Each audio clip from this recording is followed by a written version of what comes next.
তো আজকে আমি আপনাদের জানাবো কী করে উইনগেট থেকে আপনি উইথড্র দিতে পারবেন। তো উইথড্র দেওয়ার জন্য প্রথমে আপনাকে আপনার ওয়ালেটে যেতে হবে, যে কোনো ক্রিপ্টোকারেন্সি ওয়ালেট। আমার কাছে গেটওয়ে আছে, আমি গেটওয়েতে আপনি গেলাম।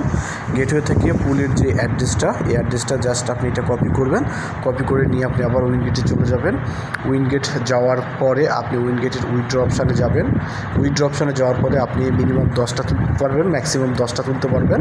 হ্যাঁ, 10টা তুললেন এবং এখানে যাওয়ার পরে আপনি সরাসরি এখানে অ্যাড্রেসটা দিয়ে দিবেন। তারপর এখানে আপনার হচ্ছে অ্যামাউন্টটা দিয়ে দিবেন। এরপরে ক্যাপচারে এখানে জাস্ট ওই ক্যাপচার কোডটা দিয়ে দিবেন। হ্যাঁ, এই ক্যাপচার কোডটা দিয়ে দেওয়ার পরে কনফার্ম করবেন, দেন কমপ্লিট। প্রসেসিং থাকবে জাস্ট 5 থেকে 7 মিনিটের মধ্যে আপনার ওয়ালেটে চলে যাবে। ওয়ালেটের পুল যেই অ্যাড্রেসটা থাকবে ওই অ্যাড্রেসের থেকে বের হয়ে যাওয়ার পরে আপনি সরাসরি দেখবেন আপনার অ্যাকাউন্টে পুল অ্যাড্রেসটি যোগ হয়েছে কিনা।